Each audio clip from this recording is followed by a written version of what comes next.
Welcome to this training on strategies to support social communication and peer interaction. My name is Rebecca Keeping and I'm a specialist speech and language therapist, and I work specifically with children to support their social communication skills. This session has been written specifically for parents and early years and primary school staff. The aims of this session is to develop understanding of social communication needs for verbal children in the early years. Often children have got a lot of language that they're able to use. So they've got words, they've got sentences and vocabulary, but they're not interacting with the adults and peers around them as much as we would expect. And it's for these children that this session has been devised for. The session also aims to provide visual strategy ideas and to provide strategies to support that social communication and interaction skills through play, but also through everyday experiences too. And throughout the session, I'll be asking you to create a plan for you to use with your child to get started straight away in supporting them. You hopefully should have already received a pack of activities that looks a bit like this. And I would like you, please, first of all, to look at the evaluation form. And if you could just pause the video at this point to complete the blue section, which is the pre-training, in terms of how you feel you're able to currently support your child with their social communication and how confident you are in doing this. For the rest of the session, we'll be stopping at different points to complete the other areas of these forms. So who is this training for? I've already used the term social communication. And social communication skills aren't just that a child has language, but it's looking at how a child is using that language in a social way with other people. And this training is to help the children who have got any of the social communication needs that I'm going to be outlining below. And normally we see that children can have difficulties in any of these three areas. The first area is difficulties with their social interaction. And for these children, it might be that there is a reduced amount of social interest in other people around them. You might see that they're more isolated, or that they are only playing alongside other people or on their own. And you might find that they're focusing more on the objects around them rather than the people around them. So the objects that they've got, the objects that they're playing with are their intense focus rather than sharing those objects with other people. And you might see that these children or your child is on the periphery of a social interaction. So they might be watching what's going on around them in the distance, but they're not getting involved in that interaction with the other people. You might find that your child prefers adult company to the company of their peers, or it might be that they prefer younger children or children that are much older than them. And this can be for a variety of reasons. But in terms of adults are able to explain things better to children, and an adult can follow a child's interests more than another child can. So if another child is getting bored or not interested in what another child is doing, they're likely to just walk away or not get involved. But an adult will give a child more time and will follow their interests more. And I think this is why children will often prefer to interact with adults rather than other children. You might find that your child can be on their own agenda, and they may be that it is that they want to do what they want to do, and it can be difficult to get them to do something else that isn't on their agenda. It might be that your child is more directive with adults and peers than you might expect. It might be that they're giving you lots of instructions and they might want to correct you or correct what you're doing. And maybe that they even come across as being bossy with other people, but actually that they want to be helpful in correcting you to make sure that you're doing the right thing. And they might want to organize you by telling you what to do. You might have heard of the term social policing, and this is where a child wants to follow the rules so much and that they might come to tell an adult what other people are doing wrong in order to help that other child. Number 2, you might find differences in your child's verbal and non-verbal communication.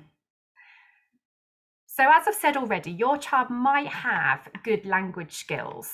They might have appropriate sentence length. They're talking in good sentences. They're using good vocabulary and appropriate grammar for their age. But they might be having difficulties with that two-way conversation, in that back and forth interaction, which is where you're having a conversation and you're both contributing to that conversation to keep it going. Some parents will say that their child will sound like an adult. And this could be because they're using more formal language than you would expect a child to use at their age. And they're using phrases that they might have heard from other people. And that, so this then comes across that they're sounding like an adult or sounding like somebody else. You might find that your child uses reduced eye contact, or that they're using eye contact for a reduced amount of reasons. So for example, we might expect a child to use eye contact when they're making a request for something, so when they're asking for something, or maybe they look at you when they're making a comment about something, or they look at you to get your attention or to show you something. But they're not using it as much as we'd expect, or for the amount of reasons that we would expect. You might also find that they're using a reduced amount of gesture compared to other people. So when we talk, we use lots of pointing and nodding and shaking our head. We might be reaching for things, and we might show people things while we're talking. So we might say, it's this big, or it's in a box, while we're talking, and you might find that your child uses less of this. You may also find that your child shows a difference in terms of how much personal space they like. And I say difference because some children might like being very close to you, and you might find that they sometimes even get too close to you when they're interacting with you. Or it might be that they want more space than other people, and they don't like it when other people come into their space, particularly other children, and you'll find that when other children come near them, they may walk away to get out of that space. And lastly, you might see that your child shows some differences in terms of how they play. First of all, it might be difficult for your child to start playing in the first place. In a nursery environment, there's lots of activities, there's lots of things to do, and it might be that your child finds it tricky to know how to start or what to do, and they might need that guidance as to how to start that play in the first place. It might be that they prefer repetitive play, which is focusing on a specific interest that they've got. And they might show a very excessive interest and an amount of knowledge around a favourite topic that they have.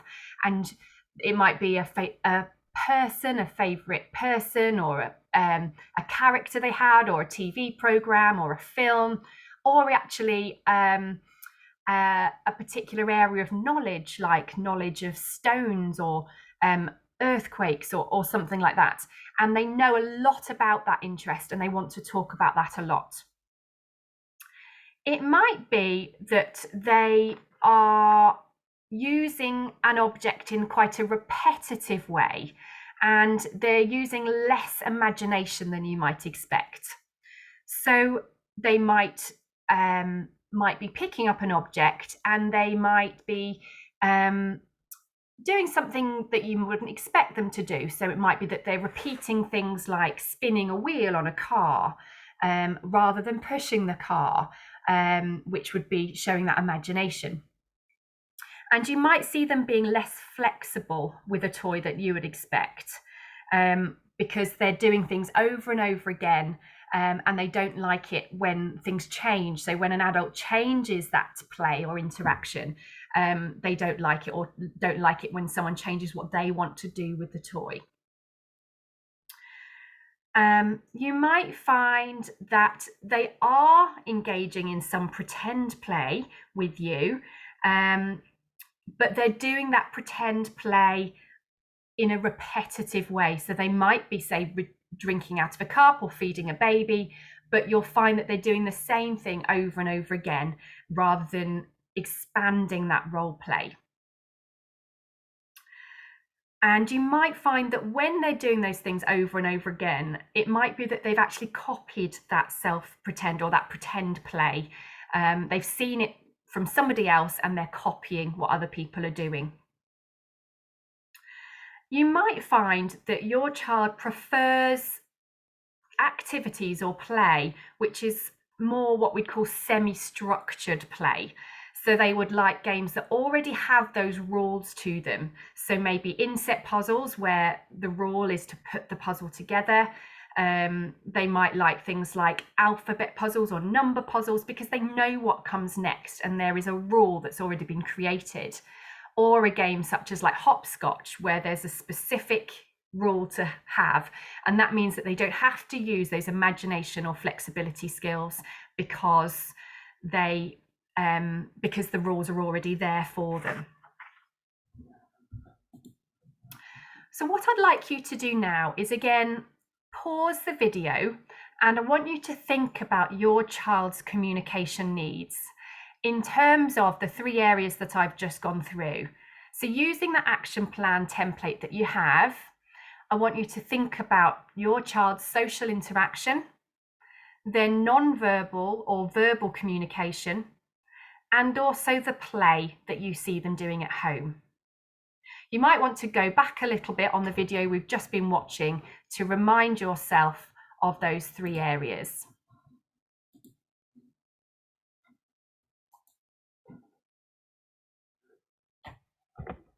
Sorry, I've just gone too far on here. So for the rest of the video, we're going to be talking about how we can help. And I'm going to divide the video into 4 specific sections. So we'll be looking first of all at visual strategies to support your child. And then the next section will be to look at developing play and imagination skills, and also talking about how that's relevant to language and social communication. We'll be looking at how to improve your child's use of language, so how they're using their language in a social way with their peers. And then lastly, to look at friendship skills and how to build on these further. Following these 4 sections, we'll then be bringing your action plan together further to make sure that you have a plan with how to support your child. So I'm going to just pause the video here.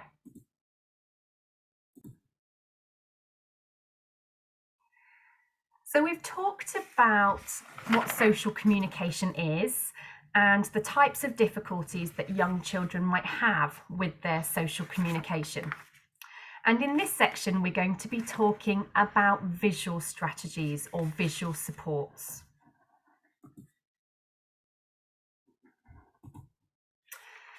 Visual supports are, all a visual support is something that you can show a child while you're talking to them, so to help them at the same time as talking. And visual supports can be helpful to develop children's understanding in different social situations. And the reason why a visual support or something to show them can be helpful is because it can often be easier for a child to process and understand what's happening when they're looking at something rather than just listening to what you're saying. And the reason for this is that words can disappear as soon as they're spoken. So you say a word and then it's gone. And you therefore have to remember what someone has said in order to respond to it appropriately. But with a visual support, it stays there and it's something that they can see in front of them so that they've got that little bit more time to think about and act to what you've just talked to them about. Visual supports can be helpful for all of these different reasons. It can help some children in terms of reducing worry about what's going to be happening throughout the day, because you can show them what they're going to be doing throughout the day rather than just telling them and they might then forget. It can help children to cope with change. So if something different is happening throughout the day, it can help them to understand what those changes are going to be. It can help with understanding their routine of what they're going to be doing. And it can help them to understand, so supporting their comprehension. So if you're showing them an object at the same time as you're saying it, they will understand what you're talking about more easily. It can help children to express their own ideas or to communicate with others. So they can show you something that they want to do using an object or a picture to tell you if they haven't got the words to use themselves. It can help them to make choices. So by showing them what they can do within a setting or showing them what they want, giving them a choice of what they want to do next or what they want to eat, it can help them to make that choice because they can show you what they want rather than tell you. And it can also help children to develop their attention skills. So if they know how long they're going to be doing something for or what's going to be happening next, it can often help them to sit for longer and concentrate for longer on what you're asking them to do.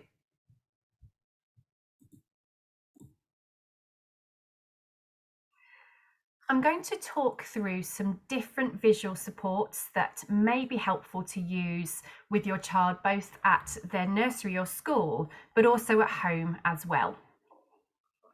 The first thing I'm going to show you is the use of traffic light symbols. And different people do use these traffic light symbols in different ways.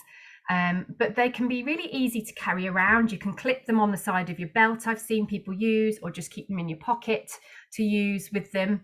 But the idea of them is that you're using them as a countdown system with your child to show them about changes that are going to be happening throughout the day with them. The first one I'm going to talk through is the green symbol. So you would show the child the green symbol, and this is indicating to the child that an activity is about to start. So you would say, it's lunchtime now, while showing them that green symbol, and you can repeat that instruction or repeat that information as many times as you need to. Now, the yellow card is probably the most important one because that's the one that you're showing to the child to say that a change is about to happen. So you show them the yellow card and you say to them, Lego is nearly finished, or it's nearly time for a break. So you're giving them that time to think about that change that's about to happen. Because if you don't give them that time and you suddenly want to change an activity and say, stop that now, that's when a child might become anxious or frustrated or cross that you're trying to get them to do something else. So it's just giving them that preparation time that something is about to change. So Lego is nearly finished. And then after a few more minutes, you would then go back to them with the red card to say, Lego has finished, or whatever activity it is that they're doing. So once you've shown them that red symbol, you do then need to be firm so that they understand that red does mean stop, so that you're not confusing the child and that they know that you're going to follow through with that.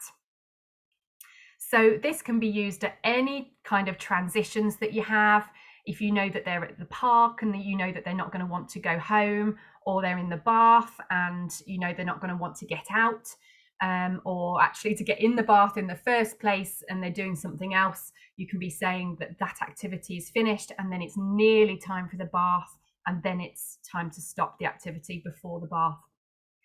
So you're going to be using those throughout the day to help that child with any transitions that they have. And I'd say this is one of the biggest difficulties that we hear parents and staff talking about. So that difficulty in terms of moving from one activity to another. Another visual support that you can use to help children move activities is something called a now and next board. And this is simply a board where you've got two activities or pictures to show two different activities. You're going to show them one picture of what they're doing now, and then another picture which shows what they can do next.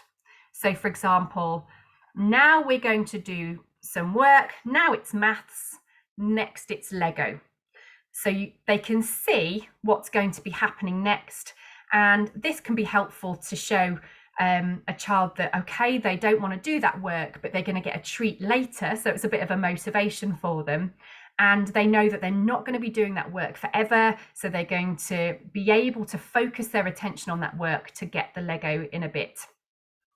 Or similarly, it can be used the other way round, where if they don't, if they're really wanting to do something, you can say, okay, Lego now, but next it's something else. So you're giving them what they want now, but you're showing them that in a minute they are going to have to do a different activity in a little while. So again, helping them with that transition. You might find, depending on your child, that a checklist can be just as good as using pictures. So if your child is starting to be able to read words, you might want to write a simple word or sentence, and you can write up to 4 activities that they're going to be doing. So it might be take your coat off, hang it on the peg, sit down and get out your pencil. So something very simple like that. And then each time they've done that activity, they can tick off when they've done each one. And it just saves you as a parent or a teacher having to repeat activities over and over again. So get your coat off. Now sit down. Now get your pencil out. So you're increasing your child's ability to start to be independent in carrying those activities out themselves, rather than saying those routine instructions every day over and over again. It might be that if your child can't read the words, you can stick little pictures in this activity routine instead. And again, your child can tick off once they've done each of the activities.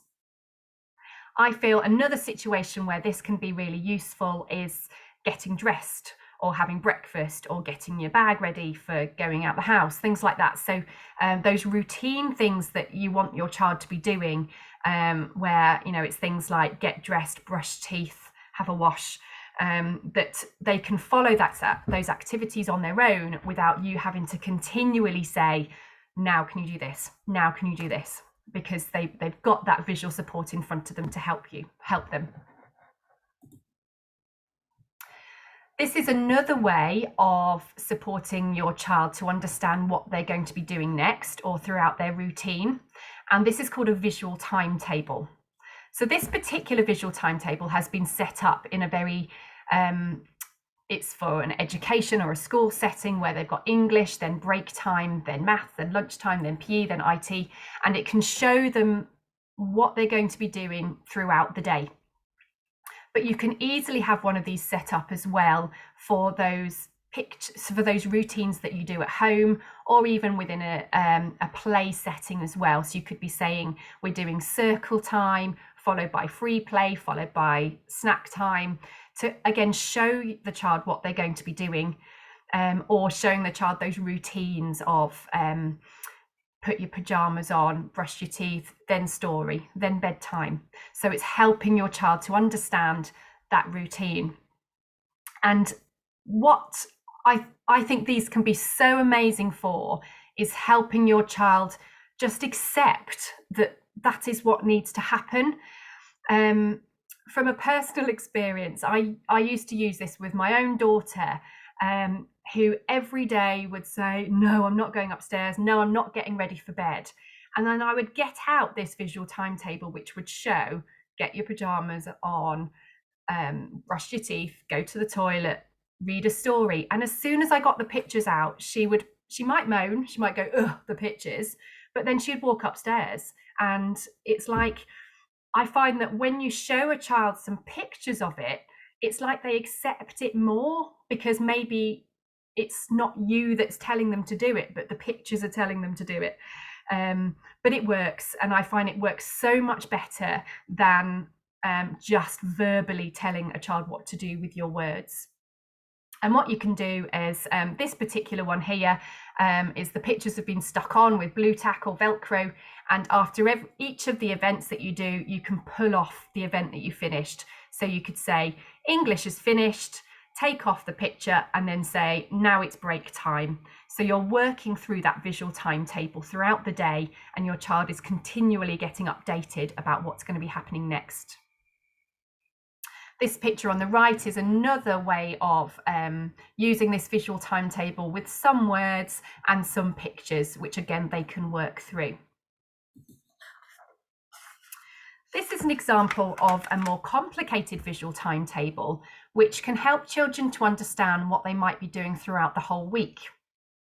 You might have a child who is constantly asking about when things are going to be happening. So, when are we going to swimming? When are we going to grandma's house? And this can be used to show things that might be happening within the next week.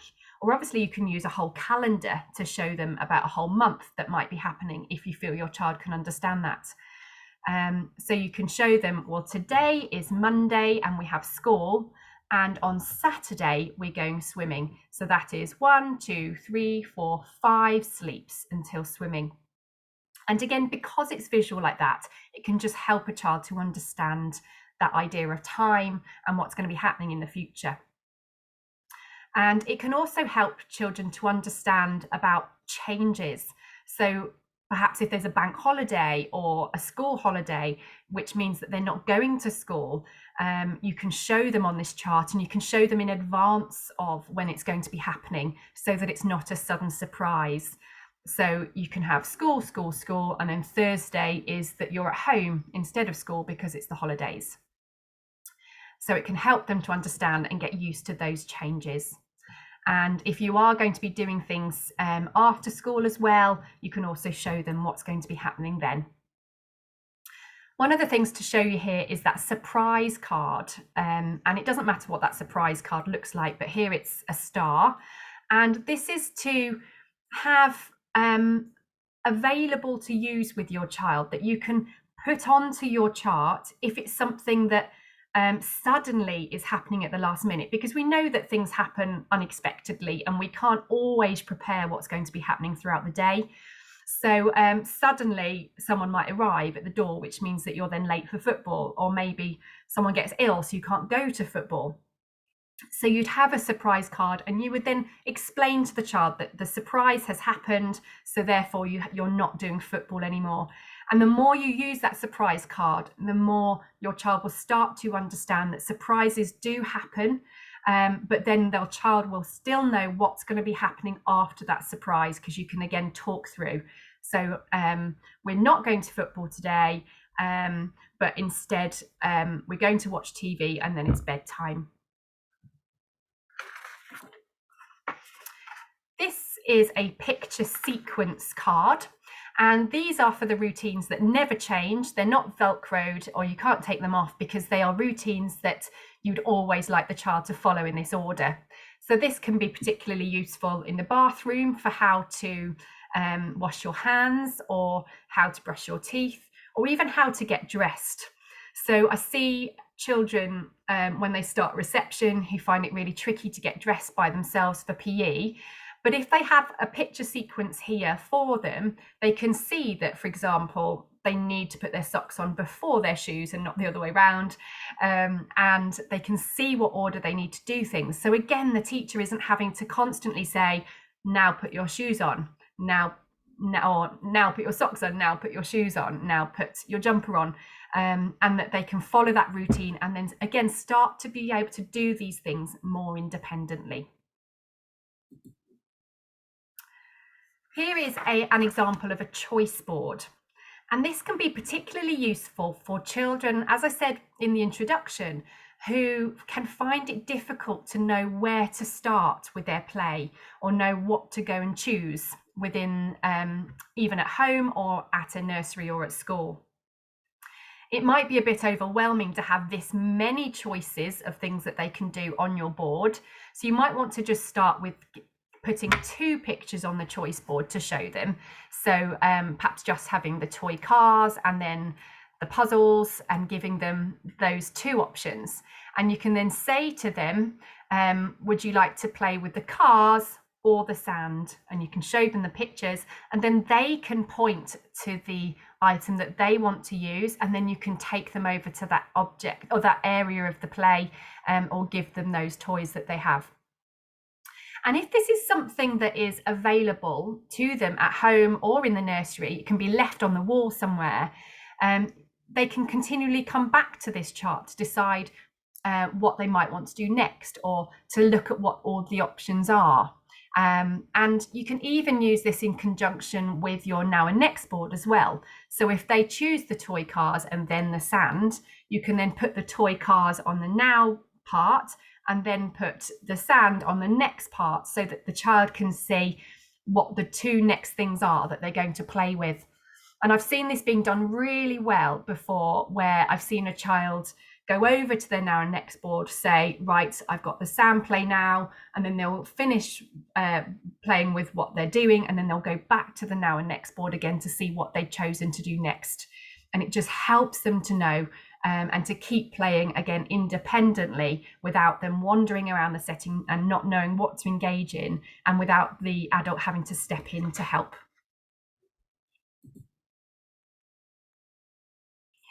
As speech and language therapists, we often talk about using gestures as a visual support. And we do use Makaton, which is a specific signing system, which you may see Mr. Tumble using on TV. And we can often use Makaton signs, or in fact any gesture alongside what we're saying, to help a child to understand. And it can also clarify positions of things, so things like we're going to put it on, or we're going to have a drink. So it's helping their child to understand what we're saying as we're saying it, because like I've talked about with the other visuals, seeing something can be easier to process than just listening to an instruction. So it doesn't really matter if you are using Makaton signs or your own gestures to help your child understand. But what we would advise is to try to be consistent with what signs you're using for different things. So it might be that you say we're going in the car, or it might be that you jangle the keys to say you're going in the car. But whatever you do, that you do the same thing, so that your child isn't getting confused and they can start to understand this. And as well as helping your child to understand, you might find that your child starts to copy signs that they're using with their hands, and that they might even start doing this before they use a particular word for that item or that activity. So using a sign might also help to ease any frustration in being able to express themselves.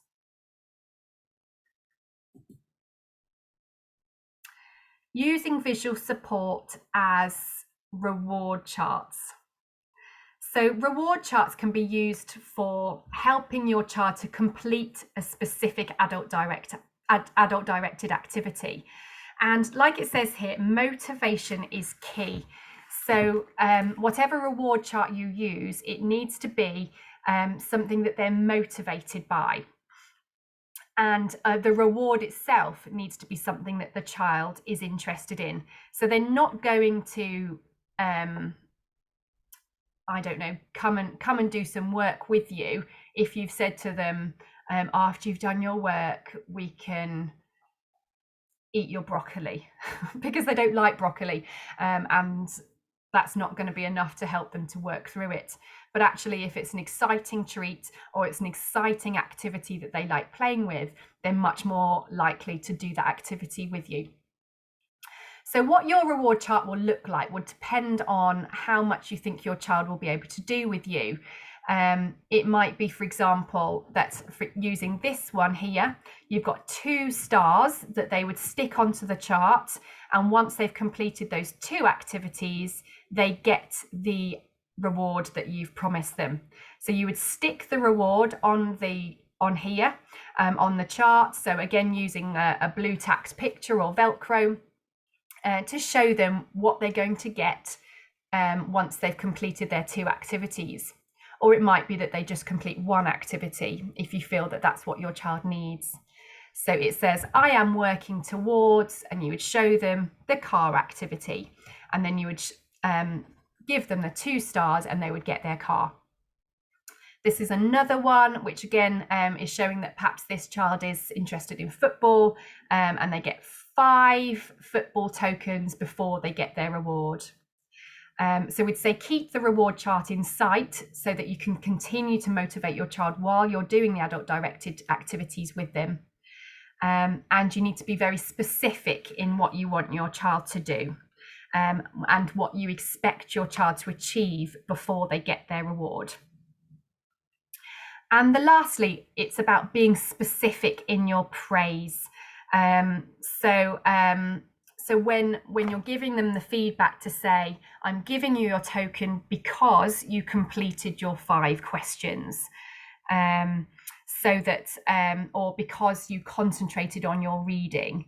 So you're really telling them what it is that they achieved before getting the reward, rather than just saying, well done, that was good behavior, or well done, you're a good boy, because it's not really helping your child to understand what it was specifically that they did well. So I'm just bringing up some more examples of some reward charts here. So I am working for puzzle, and they needed to have 2 tokens of 2 activities they needed to do before getting the puzzle. And then this one is that they needed to do 4 activities before getting the toy animals. And this one was that there were 5 stars, or maybe they only had to fill in 3 stars in order to get the computer. So I'm now going to stop this session, and you can have a break, obviously, and please then click on our next title, which is about developing play and imagination skills.